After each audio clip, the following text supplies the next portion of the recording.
Hello guys, it's your boy Focus FX here at Focus FX Academy, and today I'll be taking you through supply and demand.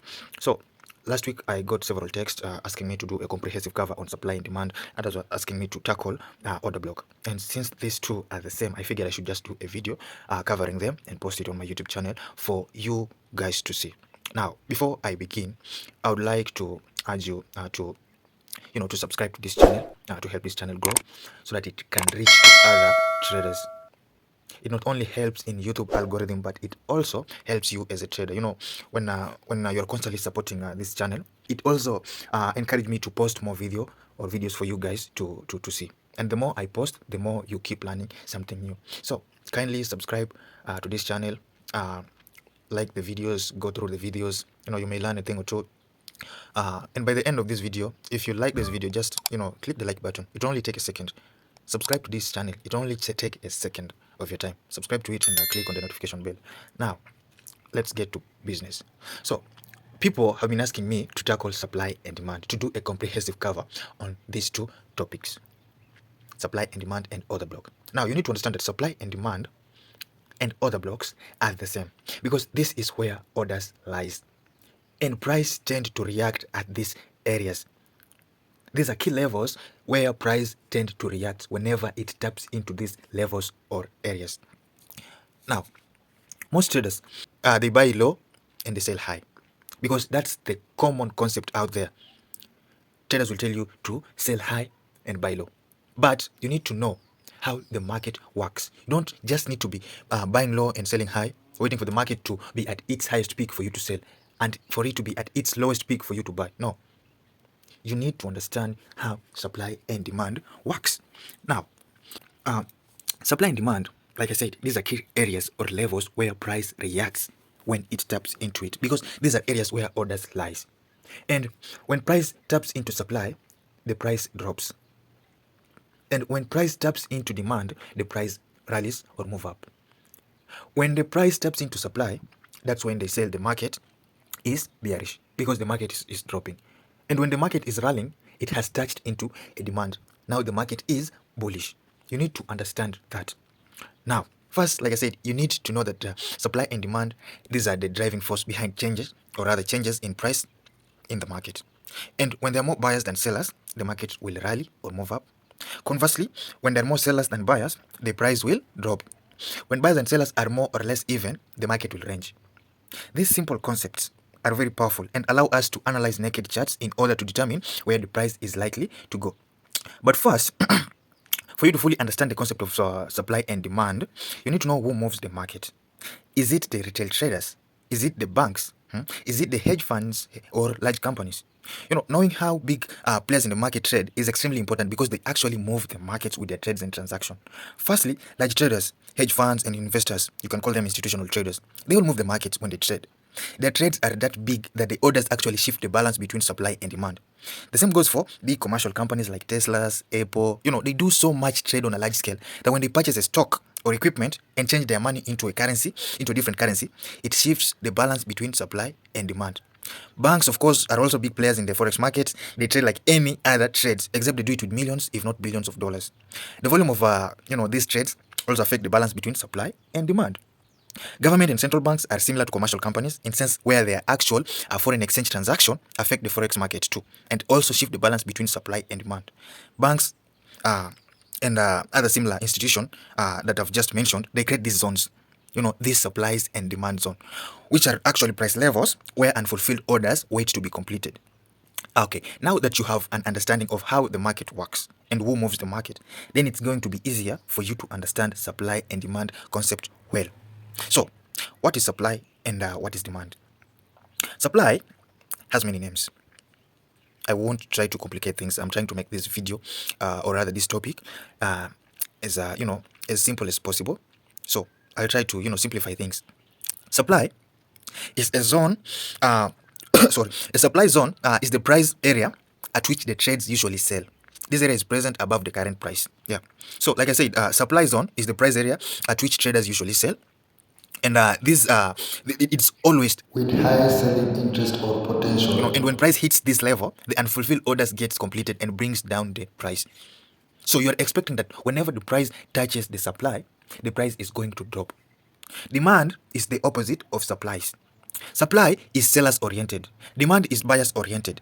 A demand zone is the price area at which the traders usually buy. And this area is present below the current price, where the buying interest or potential is the highest. This means that the demand zone has more buyers or many buyers due to many buying orders at that level. So you're expecting that whenever the market, or rather the price, taps into a demand zone, the market is going, or rather the price is going to rally up or move up. Now, there are two types of supply and demand zones. There are those that occurs as a reversal pattern and those that occurs as a continuation pattern. Now, most traders that use order flow trading strategy, they use reversal supply and demand patterns, whereas majority of traders, retail traders, they use continuation supply and continuation demand patterns. Now, reversal patterns. What are reversal supply and demand patterns? Now, you need to understand that in reversal supply and demand, these are supply and demand that occurs when price is about to change trend direction, just as the name suggests. Now, if I just scroll down here, I've already drawn, this pattern just to save on time. Now, as you can see, In demand, the price drops, then it rallies, forming a base. Or rather, sorry, the price drops, then creates a base, then it rallies. Now, this base is what becomes your becomes your demand, because after the price rallies up, it will drop again to come and test this demand zone before going up. As you can see, the market has been bearish. It has been dropping. It has been bearish, meaning the market has just come from a supply zone somewhere above here. So it kept dropping until it reached at a level where the price now formed a base. After forming a base, creating our demand zone in the process, it rallies up, then goes back to test the demand. Then after tapping into the demand, what does it do? It rallies up. Now, this is what most order flow traders trade. Now, mostly, these order blocks, this is it's a bearish order block, because what moves the market, or what makes the market to rally up, it's usually the last bearish candle before the upward movement. Now, that last bearish candle becomes your bearish order block. Now that that's explained, I can simply go to the supply. Where was I? I was saying that in reversal patterns, in supply, when it comes to supply, the price rallies, then forms a base and essentially drops. The base, it's what becomes the supply, and price eventually pulls back, taps into it, and then drops significantly. It's what is called bullish order block, because the last candle before the price drop is usually a bull candle, just like you've seen here. Okay, I'll show on live example. Now the price, like I said, it rallies, forms a base which becomes your demand, then it drops, then the price pulls back, taps into the supply before dropping. Now, where the supply lies, or rather where the price taps into, is usually the last bull candle before the drop. Now, the opposite of this supply is the demand, the reversal demand. Now, in reversal demand, price drops, forms a base, it then rallies upward and pulls back to the base, which acts as a demand. Afterwards, it rallies upward. This is what's called bearish order block, because the last candle before that move upwards is usually a bearish candle. See, the market drops, forms a base, rallies, pulls back, taps into the demand, then goes up. Now, this reversal pattern, as you can see, the market was bearish. The market was dropping. Obviously, it had came from a supply above, somewhere around here. This is just a fictional supply here. Now the price dropped. After dropping, what does it does? It forms a base. It creates a base, which becomes your demand. Then the price shifts from a bearish market to a bullish market. Same thing goes for the supply here. Remember, this was the demand. Same thing goes for the supply here. The market was bearish. As you can see, the market is coming from the bottom. Obviously it has come from a demand somewhere below here, a fictional demand somewhere below here. Then it rallied, formed a base. The base became what? The base became our demand zone. The price then dropped, pulled back to the supply, then dropped again. Now, this is what most order flow traders trade, and it's the most profitable pattern of supply and demand that you can trade. It's the most profitable one. Now, the other, supply and demand, it's a continuation. They occur within a prevailing trend. If the trend is bullish, these supplies and demand occurs in the prevailing trend and they continue the same move. If the move is upward, then that demand will continue with the upward move. If the move is downwards, then the supplies that occurs within the bearish market will continue the move down. As you can see, the market is what? The market is bullish. The market is rallying, of course. Then it creates a base, the base which becomes our demand. Then the market, or rather the price, rallies up again, then pulls back, tap into the demand, then rallies up. Now, that's the demand zone. Now, if you go to the supply, what does the market do? The market falls, or rather drops, creates a base, drop, pulls back, taps into your supply, and drop significantly. So, most retail traders, they trade this supply and demand. They trade a continuation, supply and demand. Now, I'll show you a live example on a live chart. Now, an example of a reversal supply is this. As you can see, the market is bullish. The market is creating higher highs and higher lows. Now the market is bullish. Then it drops, then creates our reversal supply here. This is a reversal supply because as you can see, the last bull candle before that drop, this is our bearish order block. Now, you are expecting that at some point the market will pull back, tap into our, tap into our supply, then drop. Now that's a reversal supply. Now a reversal demand, it's here. I'll just use the same example. Now where are you? Yeah, as you can see, the price dropped, rose, dropped, rose, drop, rose. Now this area, as you can see, this last bearish candle before that upward movement, that becomes our order block.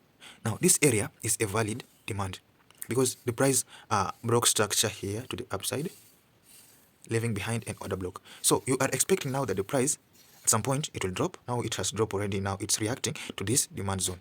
So if this demand zone holds, you are expecting the price to go up, to rally up. But in such a case where the demand fails, the price will continue going down as it targets demand that is below the one that has failed. Similarly, if this supply failed, what does the price do? The price targets the supply that is above this supplies that has failed. Now this is a reversal supply and demand. Now let's go to a continuation supply and demand. Now in continuation supply, what does the price do? The price an example is here. The price rise, then it drops, forming a base in the process. This is just a base. Remember, the base is what becomes your demand, and when the base occurs in a supply, that base becomes your supply. Now after creating a base, the price then does what? The price rallies up, then it comes and tests that base. See, it taps into that base, into your demand, then it goes up. Now that's a continuation demand. Now a continuation supply, as you can see, it has continued. This demand has continued the prevailing trend, which was what? Which was bullish. Now if you go to a bearish trend, bearish is something like this. Remember, we have our reversal supply here. Now the market drops. As you can see, it has formed a base here. And after forming a base, what does the base becomes? The base becomes your area for sell. Now then the price then did what? The price then dropped. Then as you can see, it pulled back with this long bull candle, tapped into the base, and it's now dropping. See, continuing that bearish pattern. That's how supply and demand works, and you need to know this concept. I've tried to simplify it for you to understand. Now just go and on your chart, go and look for these zones, identify these zones, identify the zone of supply, the zone of demand, identify which type of supply is that. Is it a reversal supply or is it a continuation supply? Is it a reversal demand or is it a continuation demand? You need to know which type of demand is currently in the market. Having that knowledge helps you know how to take a trade. And like I've told you, the reversal patterns are the most they're the most profitable ones. I'm not saying that the continuation pattern ain't profitable. No, I'm saying that according to me personally, I prefer the reversal patterns, or the reversal supply and demand. Now that brings to the end of our video, or to the closure of this concept of order block and supplies and demand. If you have any question, just leave it at the comment section, or you can inbox me personally at my WhatsApp in number, or my Telegram channel. Yeah, my inbox is always open. If you have any question, just drop it there. Now, as I conclude, practice, practice, practice, practice, practice. Forex is easy. You just need to practice and find your edge. Practice, practice, practice, practice. Yeah. So if you like this video, kindly leave a like button. Click on the subscription. You're going to subscribe to this channel. That is, if you haven't subscribed to it yet, click on the notification bell so that you be the first one to always get notified whenever I upload new video. You don't want to miss these videos. Yeah. So until then, take care and be safe. Wait a minute! Who are you?